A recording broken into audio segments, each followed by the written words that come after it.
we always ask you about Alex, but what is it about him that enables him to be able to guard a guy like Julius Randle? Um, yeah, I think to be a great defender, you have to have great feet, and he's got really good feet, and I think the other part of that is he's very, very physical. He's not afraid to put his body in plays.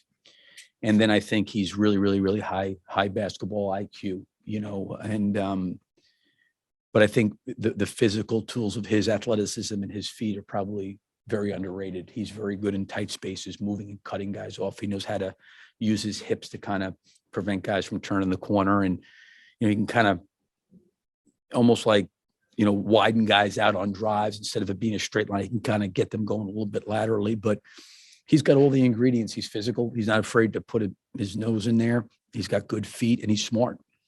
What was like that, as much as you guys get hurt from time to time with your lack of size, that you've learned you got a game plan for how to turn the tables, and, you threw those double teams and got them scrambling in the fourth quarter, and you kind of got them playing your game. Yeah, I mean, I thought last time we played them, Julius did a really, really good job of passing out of double teams, and we wanted to wait to trap him, in terms of instead of going early. And I thought we did a better job of providing help. We got in foul trouble. I mean, Javante had 4 in the first half. Alex picked up fouls. Lonzo had fouls. And you're going to have that when you're undersized, in that way. But I give those guys a lot of credit. To your point, they kind of help each other. They scramble, they scrap. I thought they were incredibly physical today.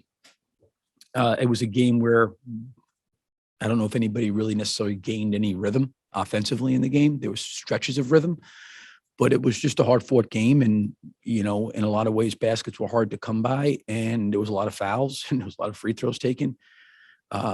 But I think for us, when the ball goes up, I think because we know we're small, they know they've got to get in there and battle as best they can. Billy, given what we were talking with you about Coby pregame, how good was it to see him get going, and especially at such a crucial juncture of the game? I'm just personally happy for him, because I said to you guys, I know, people look at him the last couple games and, how far off is he and where is he? But like for me, when you watch a guy every single day work the way he does and never points fingers at anything, always tries to figure out what he can do better. As a coach, you always, you have a real appreciation for a professional like that. And you want him to be able to come off this 6-month recovery and in his first game be back exactly where he was before he got hurt, but it's not realistic. And, I give him a lot of credit. I think it speaks to him. I mean, I think coming out of the Denver game where he had a drive, he missed a couple shots. I thought he was aggressive. And you know what, for him and all the hard work he's put in to knock down some of the shots he knocked down to help our team win, I'm just personally happy for him. You sense a little extra emotion for him after some of those makes, and then even from his teammates, a couple of guys have talked about celebrating each other's successes. It seemed like there was a lot of that in the fourth as he was getting rolling. Yeah, I mean, it was nice when he came in the locker room. Guys were excited for him. Coby's a great guy. He's a really good teammate. He's a really good person. There's so many great qualities about him that people don't get a chance to see. And you hate to see somebody go through an injury like that, and then you see them struggling when they're coming back from that, and then they're trying to find their way. But I've said this before about him. He's resilient. He's very, very determined, and he's very singular-minded focus on, what he has to do to get better. And I think our guys are happy that he, could get back and help and help contribute to the win. Thanks. Thanks to Bulls PR, I have this box score I can look at, refer to it for you. So I appreciate that. But your formula that you've tried to do defensively has been steals, transition, offensive rebounds, all those things. You weren't able to do those things tonight as much. You mentioned the physical. It was encouraging that you could defensively win a game that way, opposed to the way you usually been doing it or try to do it. Yeah, I mean, I think so. I think so. It was one of those games where I thought Zach played exceptionally well in the fourth quarter. It wasn't probably one of his normal typical nights through the first 3 quarters. I think we spaced them a little bit better in the fourth offensively, to, generate at least some open looks and give ourselves a chance to make some shots.